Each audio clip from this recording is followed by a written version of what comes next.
Cordillera. Welcome to Negosyong Cordy. Pero ma'am, alam na ba ng mga viewers natin kung ano ang Negosyong Cordy? Oo nga, no? Ito pala yung aming maiden episode. Kaya gusto naming introduce ang aming bagong programa na Negosyong Cordy. Negosyong Cordy. So, ang programang ito ay nakafocus po sa ating mga local businesses dito po sa Cordillera. Lalo na po sa mga small and medium enterprises na napakarami po dito po sa lungsod ng Baguio. Ito po ay ang layunin ng programang ito ay to promote, local businesses at maging kabahagi rin nila sa paglago ng kanilang mga negosyo. Pero ma'am, di ba itong una nating pinuntahan established na siya? Ay, oo. Actually, bata-bata pa ako noon Meron na siya. Kilala na ang pilak na yan. Ang silver craft kasi sa Baguio ay napakalakas ng dekada 70s at saka 80s at I think early 90s. And Baguio has always been renowned for silver craft. Dito po pumupunta talaga yung mga taga-ibang lugar to buy their silver jewelries at iba-iba pang silver crafts. Yes. So, ma'am? Punta na tayo sa Pilak.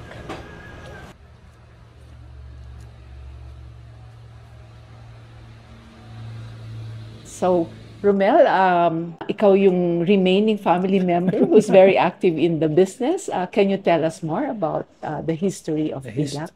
Okay, for the history, it started late 1970s yung shifting from silver. Pero my parents actually started with any and all kinds of handcrafted jewelry. Actually, I remember the story of my dad grinding tooth and bones of animals just to turn it into necklaces. Pero it's a tedious process. Kaya ang initial name ng Pilak, nandun pa sila sa Mines View, the small shop doon was Aloha. It's a welcome. It's a welcome to all tourists kasi R&R nga ang Baguio. Tapos yung second floor ng maliit na shop, doon kami ng sister ko. So it's the house. So it started there. Kaya kami yung literal na statement na born with a silver spoon kami yun. Kasi magkatabi namin yung silver. Technically, pero hindi yun. From there, it devolved na, yun nga, medyo lumaki, nagkaroon ng acceptance. Na-discover nila yung silver because of the abundance of people who are crafting silver that time. Kasi nga, silver crafting in Baguio, ito yung only craft under the UNESCO Creative Craft natin sa Baguio na identified with Baguio as the root. Kasi the rest, yung weaving at saka wood carving, Kalinga and Cordillera. Yes, it's Cordy-wide. Silver yung talagang endemic sa atin. It was taught by the Belgian sisters nung panahon ng nandiyan sila sa St. Louis. Diba nakita nila yung oversupply ng silver versus yung supply ng gold. Yun nga, tinuro sa atin yung craft. Especially yung filigree craft. So, yes sir, magandang filigree, grabe. Pero matagal siguro gawin. Nagagawa pa rin namin ngayon. Apparently, kasi it's a continuous training Yung mga veteran na crafters, ang usapan namin, we have to teach somebody. Diba? Yeah, so you don't lose the skill. So, nangyayari naman na sumasalo sa kanila, it's either the anak or the apo, somebody along the line. Same case with me, I need to find somebody along my line also na interesado in gawin yung ginagawa. Otherwise, I have to create a system na kailangan self-sustaining na siya kahit wala kami. Mahirap yun. Kasi dependent talaga sa who's running it. Yung father nyo, bakit parang doon na-align yung interest niya? May formal training ba siya? He was a graduate of business also. So, and since nasa Baguio nga sila ng mom ko, diba? The only way to get a decent earning before was it's either you get hired or create a business. Since nakita nila yung void and they are staying at Mines View that time, malaki nga yung influx ng tourists. So they decided just to create a business na lang. Ano sir siya? Self-study? Self-study. Talaga? Ang galing naman. Mabuting-ting rin. So, ibig sabihin, meron na siguro siyang interest sa something creative talaga. I suppose so. Actually, mas creative na yung niya kaysa sa akin. Ako very technical pa nga ako in terms of design. Siya, Okay. Talagang artist. Tapos sir, yung pag-train ng craftsman, siya din personally, yung father niyo, or may mga skilled na kasi? Skilled na sila actually. Coming in, they're skilled. Meron yung developing along the way. Pero with silver crafting, and in handcrafting, it's a trial and error thing. So hindi mo nakuha the first, do it again. Kasi tutunawin niyo ulit. Ang kinaganda rin with silver, you could repeat the process. Yun lang, talo ko lang is the oras. Pero the experience is bigger than the oras na nawawala.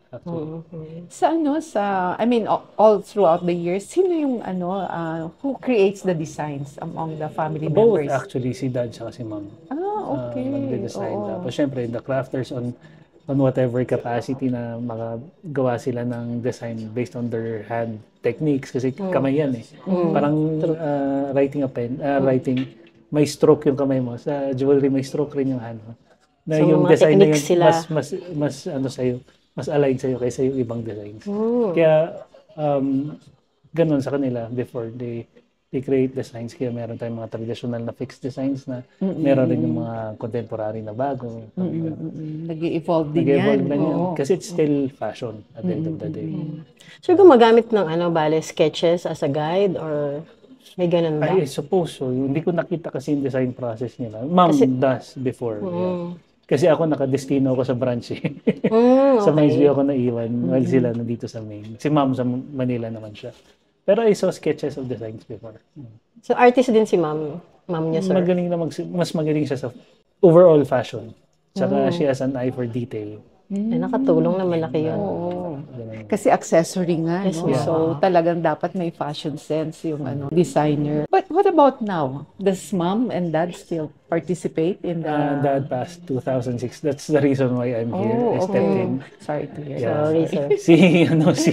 Si mom, she's 70 plus na, so she's just enjoying. She's monitoring from... So you must be the one doing the designs now. So I'm trying to continue with yung old at saka yung mga contemporary designs nila, which is also old na. Pero yun kasi yung wala na sa market eh. Diba? Now you're serving a different generation of market who's seeing these designs for the first time. Kaya hindi nila alam that's generational. Pero with other designs also, tinitweak ko na siya into something modern. Lalo yung pag-use ng, kasi nagmamahal nga yung raw material, I have to scale it down to a certain level para hindi na yung same weight, pero mas economical ka na sa paggamit ng raw materials. Kasi that will impact on the pricing. Malaki impact ito. If we follow yung mga gawa natin noon to the pricing now, times exponential yung value. Hindi na kayang bilhin ng tao. Very limiting na yung price. So I have to we have to resize it down, scale it down. You mentioned earlier, Romel, that there were several crafters na, no? Prior to, even before your family ventured into silver craft.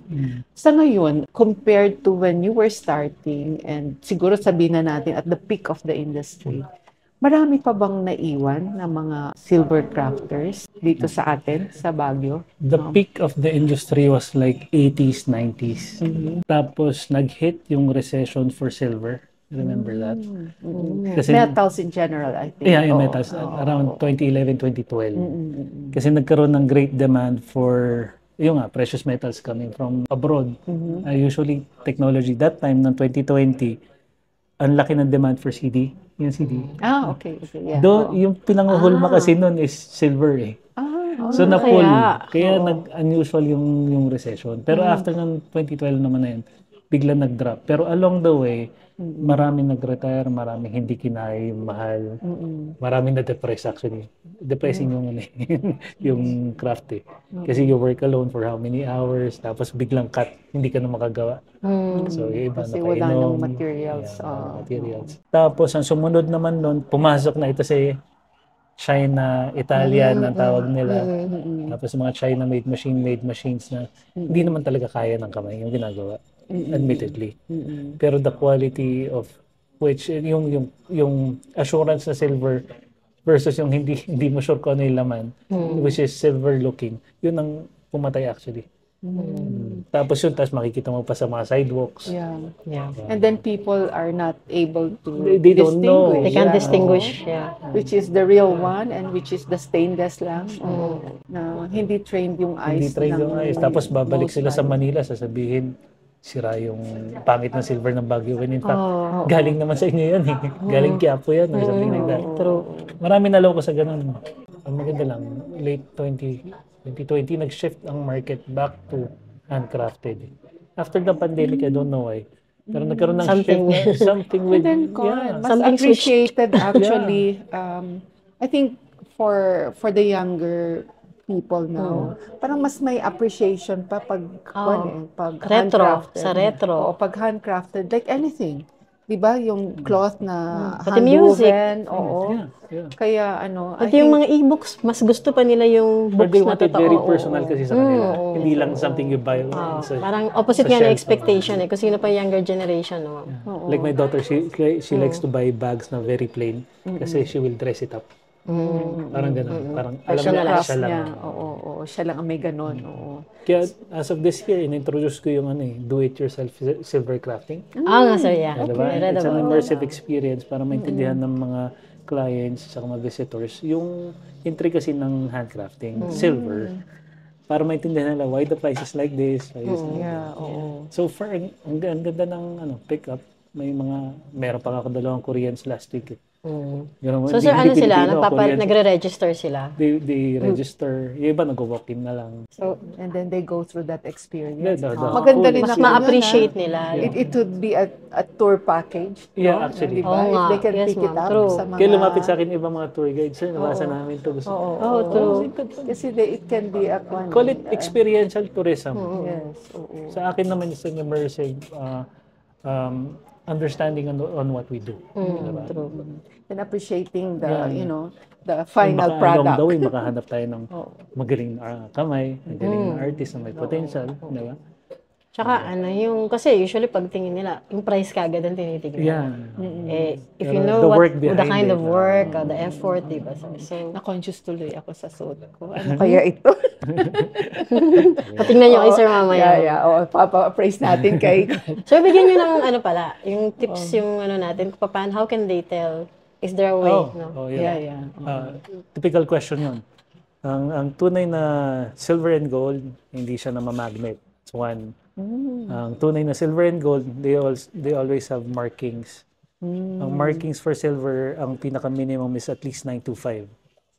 Pero pagka yung mga silverwares, may makikitang 0.85, mga 85%. Pero that's for silverwares, mga utensils. Pero for jewelries, at least 925 ang minimum natin. For gold, alam na natin na may 10K, 14K, 18K.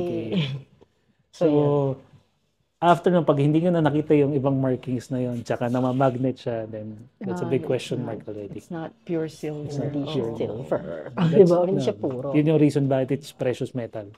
Both of it. Siyempre, kung hindi ka mahilig sa alahas, parang it's so difficult to discern. But having said that, you base it on markings. Yeah. And doon nakikita yung purity, Oo. Dapat magbaon ka ng magnet, ma'am. Oo nga, pag magsha-shopping ka ng silverware. Silverware or silver jewelry. Yeah. It's a good alternative na ngayon, lalo sa price ng gold. It's a good alternative for people who doesn't have budget for gold. Yeah, silver ang lalo yung mga kinakasal, they make Yes, gold. sir. Actually, challenge ko rin yan sa mga ikakasal eh. Why don't you make your own wedding band? O, diba? Kasi yung hirap ng paggawa ng wedding band, it's like relationships. Mahirap rin, diba? Mas meaningful Pero pati pag siya. na-polish mo siya at the end, tas kuminang, gano'n rin ang relationships. O, diba nga? Symbolic That's how you were, ba? diba? Yung symbolismo. That would be a good pre-nuptial Yes, ma'am. experience for a isang couple, segment ng diba? prenup nila. Diba? Crafting their own wedding bands. And usually kasi gold ang wedding band. Yes. Pero we also do gold works kasi same naman eh. The difference lang yung value ng material. As in super mahal versus reasonable. Tapos sir, ano ba yung if you can describe lang sa viewers yung process ba, yung simplest way you can describe the process of crafting, for example, a ring or simple bracelet, gano'n, bawa. Although papakita rin natin, di ba, Yeah. paano yung Simplest way. it must be coupled with experience and skill, tsaka love for doing it eh. Kasi pag wala yung love, walang amor sa... But that's handcrafting kasi. Diba? Parang sabi nga, sir, parang writing or kung wala kang Yeah, passion. it doesn't come out right. Same with silver crafting, same with jewelry So, ano yung crafting.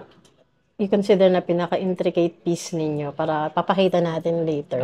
Lahat ng filigree works are intricate. Filigree. Super. Yun yung mga paborito ko Kasi actually. gabuhok yun eh. Gabuhok true. yun yung piece na tapos Oo nga. i-twist mo one by one. Tapos ang liliit nila yung details. Kaya when I ask for a commission works, parang yung mga sisters, they ask me to design something. Lagi kong dinadagdag yung element ng filigree sa bawat work. Kasi yun ang sariling atin na eh. China tried to imitate ng filigree. Through casting, shinortcut niya. Hindi nila mapalabas. Hindi nila ma-duplicate. Hindi nila ma-replicate. So, Kasi they have to do it one by one. Parang it's a Pinoy tatak, yung filigree. Yes, Europe and Pinoy. Kasi Europe ang nagturo sa atin. So you mentioned the sisters. Yeah, the Oo, French so sisters. sila yung nauna dito sa Baguio. Nagtuturo ng livelihood and industry to yung kids pa noon. Oo, Actually, Belgian Belgian. Kaya Europe na. Oo. Ang CICM kasi yung ano dito, CICM. missionaries. Kaya I remember when we were younger, I don't know if they still have that silver shop there. Wala na po. rin. Wala na po. They closed down around early 2000s. No, tinanong ko naman kaya kasi suki ko pa rin naman sila, they come over. They say thank you for continuing what we started, mga ganun. Tapos I candidly asked, ba't ba kayo nag-close? Na-stress sila sister sa BIR. Oh my! Yung business side of things, no? Business side of things. Siyempre, mga madre ayaw magkasala. Yung administrative staff, no, sir? Oo, true. Ayun, so... Actually, lahat ng artist, yun ang struggle Yun nila ang eh. dalawa. Yung Lahat admin staff. yun, hanggang Paperwork. Paperwork. Kaya nga, as part of my consultancy sa incubation, sinasabi ko sa kanila, no business will grow kung ikaw gagawa lahat ng facets ng business. You need a team. You need a team. It's all about collaboration. Parang ako, I could choose to do silver, pero who's gonna run the whole thing? If I do so. Yeah. So I'd rather maghati-hati na lang tayo ng trabaho para you're a functioning team. Yes, sir. And chances for growth mas malaki. Kasi you become the more strategic member, di ba? Yes. And the craftsmen will just do their thing. Yeah.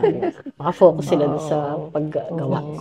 Kaya pati sa mga kasama natin na crafters, may kanya-kanyang forte yan. Meron magaling lang sa chains, may magaling lang sa filigree, may magaling So may lang sa specialization sila, yeah, sir. meron sa stone setting lang, di ba? Pero sila hindi rin nagbabangga in terms of design. I was so mga thinking 30 kasi plus na kita na kasama ko. Yung from start to finish, mag-isa mong gumagawa, hindi Hindi, sa kanila naman, sa start to finish, kasi mas maganda pa rin na alam nilang, may pagmamalaki nila na silver crafter sila na kaya nila tumapos from ng start to finish. start to finish pa rin. Pero, specific designs lang ang binibigay ko sa kanila. Okay. Kung saan sila magaling. Kaya iba makikita mo, lalapit siya doon sa kasama niya, isa, gawa mo nga ako ng necklace. Di ba, cute. Sila na nagko-collaborate. Kasi may hirap siya sa necklace, isa magaling sa necklace. Yes, Diba? sir. True. Sa ring na lang ako. Sa ring na lang. Ring na Ayan. Pendant, di ba, sir? So it's a line production pero a different setup. May specialty sila. Specialty. Do you incorporate stones also? Yes, dito. Okay. Oo. Kasi, diba, monotone and silver. You could only do hammering, what do you call this?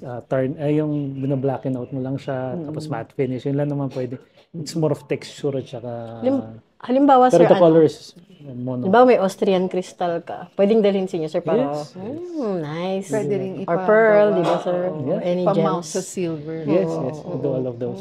Okay. Since you took over, ano yung pinakamalaking challenge na nakita ninyo? Spikes or increases in raw materials, saka labor. Inflation, actually. Inflation, saka minsan supply. There are months na, alam niyo yun, may months na malaki ang generation nila ng raw materials. Tapos meron rin months na halos wala kang mabili. Paano, Tapos sir, pag gano'n? Anong ginagawa niyo, sir? Diba yun ang lifeblood ng mga crafters? Yeah. Ang ginagawa ko na lang, cash advance na lang kayo. Pangtapal during the days na During wala the lean tayong months, lean ika nga, months. oo. Pero I also encourage recycling. It's part of my environmental efforts na Na kung meron kang old gold and silver, just bring it here na lang. Yan na lang gamitin natin rather than using virgin raw materials. Yun na lang old. So yung quality, sir, hindi naman affected pag Hindi, we can still control yung quality based on the stamp. Pwede namin dagdagan ng konting silver para tumaas yung purity ulit. So, nare-reformulate nyo naman, sir, para ma-meet yung standard nyo. Ah, okay. Ganun yun. Halimbawa, sir, kasi syempre, established na yung PILAC. It's already an institution in Baguio na, ma'am, sa silver industry. Ano, sir, ma-advise nyo sa mga struggling, mga small businesses na maaaring hindi sa silver or most likely sa ibang industry sila? Paano yung how do they deal with so many things, yung na-encounter nilang mga problema, mga challenges as entrepreneurs, ganon, or small business owners? Ang challenges sa entrepreneurs sa business is normal. Every time you fall, you should stand up. Retool lang yan. Reboot ka. Check mo kung saan ka nagkamali. Diba? Pero ang number one rule ko lagi, be protective of your capital. Kasi pag nawala yung puhunan mo na yan, saan ka kukuha? Uutang ka na naman. You're gonna start negative. Lahat, kahit sa mga creatives na kasama ko, learn to segregate as early. Pag pumasok yung sales, segregate mo as early yung puhunan mo. Itabi mo yan. That's not yours, that's for the business. Whatever is left, doon ka lang pwedeng kumalaw. Kasi pag once yan nang nawala, expect the business to die. Automatic yun. Talking about starting business, parang it's a given that at the first try, sometimes hindi ka talaga nagsasucceed eh. Parang expect to fail in the initial stages. But syempre kung may puhunan, mas mabilis kang mag-bounce back. Oo. Kaya tama si Sir Romel Protect your you have to capital. protect your To me, capital. during my term, it started 2012 yung recession. Tapos nawala pa yung pinaka-head secretary namin. So I have to start from scratch. 2019, nung nanakawan kami, doon sa Mines View, the whole shop was like, Wow, grabe. So, you're talking of negative 11M. Mga ganyan. Ay, my God, sir. Diba? Starting, tapos, Kasi jewelry eh. Were they caught, sir? nawala na kasi mga termite eh. Minero rin ang nagmina sa amin. Ay, grabe. Tapos, 2020, yun yung mga typical struggles. 2020, yun yan. I had a heart attack because of yung stresses. Oh, na-health. Tapos 2020 March. Protect your health din. Di ba? Hindi lang capital 2020. Human capital. March, yung pandemic na natin. Oo. Yeah, during pandemic, what I did was, kasi we have crafters, no? By chance, yung research, yung copper, yung study on copper being antimicrobial. That's when I invented yung weave na copper. Before lumabas yung commercial na copper mask, gumagawa na kami ng diba? solid copper, ng additive dun sa mask natin. So, sa amin dito sa workshop, wala nagkasakit. Di ba, ma'am? No? Kaya yun yung reason why early pinayagan na kami ng city to operate. Kasi Did you share that discovery to the community? Yung dito lang, copper tsaka mask? I posted lang. Kasi alam mo na, you have to have FDA and all that. Yeah, And yeah, hirap. yeah. I tried contacting DOST dito, and sabi naman nila wala silang capacity to test. So, ang basis ko na lang, together with my scientist friends sa UP, was yung research na nakita ko. If I complied with the parameters stated in that research, then I'm compliant. Yun na lang. So, wala ba kayong gano'n na mask ngayon? Meron pa rin yata. Yeah, you So, better show so them. parang part na siya ng product niyo, sir, yung Yeah, pag may mask. naghahanap lang. Pero we discontinued. Kasi na tulad ngayon, may mga infectious diseases na naman na di ba? Lumalabas. If the need arise, gagawa ulit namin. Kasi medyo matigas ang copper, medyo matapang siya sa gamit namin. Di ba? So, pati yun considered yun. Hindi natin alam yun, ma'am. I mean, yung sa, na meron Umabot pala pa nga dito. kay Secretary Duque yun, pero nakaplake na. Okay.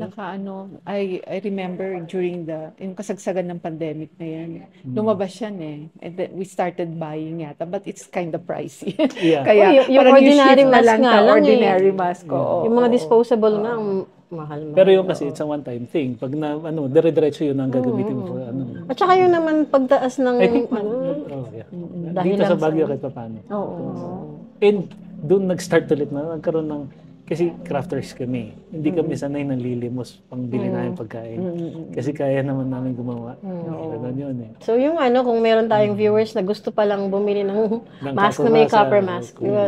If there's somebody who's Meron still pwede dito. interested, lalo kung may mga health issues, copper can help. Dito sa Pilak meron. Yeah. Di ba?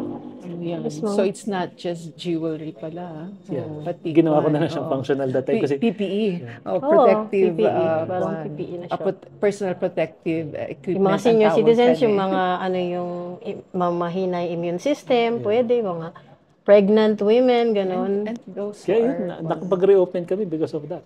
Nakapag-reopen kami. So, bumalik kasi wala naman jewelry orders nun kasi wala nagsha-shopping eh.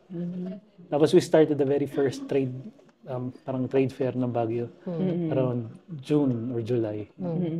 So buong Pilipinas na yung pinakamaga tayo nagbukas ng trade fair. We did it at UP. Pero social distancing trade fair. Ano sir yan? Mandeko din or iba? Mandeko yun. Mandeko Yun yung pinaka-first na Mandeko. Nagpunta kami doon. Yung parachute pa lang sa siya sa UP sa may garden. harapan niya. Oo, napunta kami. Yeah, I think I Every remember Mandeko I naman went sir there. pumupunta kami. Kayo pala ang behind Mandeco. Mandeko Quito. So that's Kasi it's a annual? clamor, it's a clamor of the artist na wala na kami pangkain. So, provide a venue. So you Annual do ba it siya? every year na. Tapos, so hindi lang, sir, hindi lang siya yung nasa Pilak. Marami pa siyang ginagawa. Kasama na yung Side events. That's part of my function as creative Baguio City Council member. To help yung whoever we could help sa creatives. Diba? Yun nga napag-usapan natin kanina na, well, in the Philippines, hindi ganun ka-strong, ka-robust yung opportunity to make a living from artworks. Art. Yeah. Except those siguro the likes of Kwan, like, we have our own sikat na mga painters dito. Yung mga sikat Oo, na. syempre, yan. Yung iba, mga legacy they're artists. outside the league na, no? Oo. So, but for most of our artists talaga, karamihan pa rin nag-i-struggle. Kaya maganda yung it's like their support system for Yes, the ma'am. artist. Oo. Very peripheral lang actually ang awareness ko sa Mandeco eh. Parang, I just know these are local craftsmen. Yan pala, the drama behind it na Ako kasi may it's an magkolekta-kolekta ng kung ano-ano, kaya pumupunta kami sa mga anak ko. Yeah. And then, I saw the products here nga eh. Sabi ko kanina the artist kay friends Sir na. Romel, andyan, I got those. Meron I got kaming mine ganyan. from Sa Mandeko. sa Mandeco also. So, Tsaka sa yung UP copper pa. jewelry din. UP grounds. Oo. Accessories. Pero talking about opportunities for our artists, since ang role din niya kasi as creatives, representatives, syempre, he would look after the interest of the other artists. O ano ba yung challenges of doing business in the city for your sector? For our sector, the number one complaint is always the business documents. Yeah, number one complaint nila. Actually, DTI is the easiest kasi madali. Sign up ka lang kay DTI, okay ka na. For registration. Yeah, pero once you go to the annual renewals of business the permits, permit. business permit talaga ang pinakamahirap sa kanila. Number two is the venue to on where to sell. Diba? Yun. So, yun ang mga issues that we're trying to resolve. Up to now, mahirap kasi it's a combination of LGU, legislation, and all that. Yeah. So, we need reforms in terms of that area. If has the group tried, like, yung ginagawa kasi ng ibang sector, they go into cooperativism. Ayun na, parang iisa lang yung That's actually my intention. parang iisa yung So, permit holder, but parang then you're all in. Yun yung nasa vision niya sa kanya. Yun ang nasa vision actually. Kahit itong mga kasama ko sa Silver, parang gusto ko na rin siyang i-move sa cooperative style setup. Kasi it's maganda talaga siya in terms of mga taxes, mga leeways in terms of processes. Yeah. Tsaka pag lumaki siya, sir, yung financing, di ba? Makakatulong siya I've ng discussed malaki. it with my team kaso I don't know. I need to get the vote. Ano pa yung mga marketing na sabi nga yung isang issue ng mga ibang crafters is the market, di ba? Kung paano sila magpwesto. May may consideration ba kasi ngayon online is the way to go di ba? Yeah. Is that something I've that been explaining also. There's a big difference between online selling of handicrafts versus touchy-feely. okay. Diba? Ang May handicrafts physical kasi store. physical store, Oo. kailangan niya talagang hinahawakan mo yung product for you to understand the intricacies that come in Yes, versus yung visual lang. May mga items na okay lang i-ano online. Yeah. Ang problema pero, pagka mas magaling pa kumuha ng photography ang mga nasa China brand, talo ka na visually. Tapos price, talo ka na. Diba? So I'd rather na mahawakan or at least give the full product details para makita ng market. Minsan it's deceptive eh. True. I was one of the early people who was selling at Lazada. Ang ganda ng sales nung umpisa. Tapos ang sabi ko sa kanila, if it can be done, huwag kayo magpapasok ng imported. Kasi hindi ko sila ka-level market. Pero the appearance looks the same. Pinapasok. That's when I deactivated everything. Okay. So, may experience na rin pala. Oo. Kasi mahirap na sumabay. True. So, price Kasi sila difference mas, ano yung kanila, mas 1,000, production. sabi mo na, 1,000 price difference for one product. Siyempre, ang natural instinct ng buyer, go for the Go for the cheaper And alternative. lalo Without kung hindi even rin reading marunong at the tumingin. details. Diba? True. Hindi nila alam silver versus stainless na pala. Oo, Yung sir. labanan. Hindi sila aware na yung Yun. binibili nila. Kaya mura kasi ganito. Fancy na pala. Oo. Tapos yun, makina. Obviously, iba yung value ng handcrafted. So, I tried so much na to fight those, yung mga nagbebenta na streetwear. Kaso, you can only do so much eh.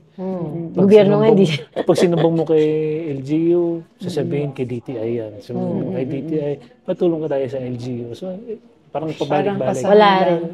So last year, I was invited by DOST to create a roadmap for Philippine jewelry. Ako lang actually, yung taga-bag yung napasama din. Kasi nag-invite naman sila sa lahat, pero ako lang apparently sumagot mo sa call na from Baguio. Tapos I suggested there na DOST should at least create a certifying board pagdating sa jewelry na sabihin ito certified na totoo na silver, ito totoo na gold, para yung confusion. Kasi una you have to define what is fine jewelry and what's fashion jewelry. Yeah. Diba? These are fast fashion na walang value over time, pero ito fine jewelry It-appreciates. Pamana. Appreciates over time. Pinapamana yan. Heirloom pieces. Heirloom. Yes, sir. So, yun, they're taking down notes kasi they're gonna create a 10-year roadmap. Ang tagal nyo, sabi ko, 10 years is too much. Dapat you could do this within a year. O, kasi nandyan na eh. Nandito Nandyan yung na industry. kami mga industry. So, we're gonna wait for that long. Eh, kami na lang ang gagalaw. True. Diba? That would be good. Oo. Yun, that's part of the suggestion. Amongst the many na sinabi ko na naman. And then I think a vital part of that roadmap should be yung empowering the small artists and artists. Ano yung pinaka-expensive item you've ever sold? Sold. And what was it? Di ba? Commissioned works usually. Commissioned works. Kasi we also accept commission works from either from government or Malacanang, our client. We do their seal, yun, tapos yung mga other tokens nila. LGU, we give yung mga key to the city, tayo gumagawa pag VIP ang gets nila. So, on the average, pinakamahal. Bye-bye. Varies eh. May I saw it on your page yung jeepney. The jeepneys, iconic, pero hindi na rin kayang bilhin ng tao. Nasa 300,000 plus na Ang yun. isang piraso. Pero it takes more than a month to do one. So, tsaka kami na lang ang gumagawa. Talaga, sir. So, ano sir yun? Parang custom na lang, made to order, ever? Yung works. Pero yung jeep, we have it there. We still have it on display. You I'd like to see that later on. So, tingnan natin mamaya yung mga gusto nyo, yung mga pieces na super, proud, di ba? Ano sir, besides trying to, preserve the legacy of your parents, ano sir ang pinaka-satisfying part ng pagiging one of the leaders of the silver crafting industry here? The appreciation actually coming from the clients. Lalo yung mga nakakaintindi na parang salamat, nandito pa kayo. Salamat for continuing yung experience. Ito yun, generational kasi siya eh. Meron yung pupunta dito. Nung bata ako, dala-dala ako ng parents ko. Diba? Dito naalala ko. Tapos ngayon, dala ko na yung mga anak ko. Nandito pa rin Sila kayo. naman. Thank you. Parang gano'n. That's a big appreciation. Same case with yung mga kasama natin, partner natin na crafters. Yung lalapit sa kanila lalapit sa akin yung apo, sasabihin, Sir, paglaki ko gusto ko sa pilak din ako. Ganon. Talaga? So, meron ba kayong crafter dito na sa generation pa ng parents niyo nandiyan? Or anak na niya? Meron. We have Kuya Max din, generation ni Dad. Si, di ba, ma'am? Parang 10 years younger pero nandun na. So lately, yung latest namin nakasama dyan, pamangkin niya na. Ganun. So, mas gusto ko nga, get within the family. Kasi at least for the kids, something to look forward to. Parang ang goal nila to be part of PILAC, which is turuan nyo, interesado. Di ba? Sayang. Kung andun naman talaga yung passion, nandun yung heart niya. Di ba? Kasi it's livelihood for everyone eh. Why go to the nitty-gritty of schools pagka inclination mo naman it's on the arts. Yeah, true. Bandang huli, babalikan din niya yung totoong gusto niya. Exactly. Any last words from Invite Romel? niyo sila, sir. Bisita sila sa Pilak, di ba? Oo. Anyone looking for authentic handcrafted silver na talagang gawang Pinoy, gawang lokal, bisita kayo dito sa Pilak, Silver Craft. And if you like to experience doing it yourself, just let us know through Facebook or Messenger. Oh, they're very easy to find, no, ma'am? Nandito lang Google sila. lang sila. Oo. Nakikita nila kami. Malapit Dito lang sa Leonard Wood Road, katapat ng Botanical Garden. Correct. Oh, di ba? Ang bilis, easy to find. Easy Thank to you. find. Oo. So with that, maraming salamat, Thank you so much. Romel. Thank you, Sir Romel. Salamat din sa inyong pakikinig. Hopefully, marami kayong natutunan sa silver crafting, no? Napaka-tagal na nito sa ating community sa Baguio. Ilang decades na siya. At ito'y naging tradisyon na kasama sa kulturang Baguio. Baguio. It's more Baguio than Cordian, no? Yes, So, with that, we'll see you in the next Episode. episodes. Bye-bye!